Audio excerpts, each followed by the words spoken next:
नमस्कार, मी सोनाली. स्वागत आहे तुमचं माझ्या चवदार आणि चटकदार यूट्यूब चॅनलमध्ये.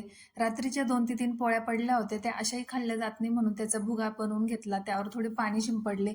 छोट्या आकाराचा कांदा घेतला, तो चिरून घेतला.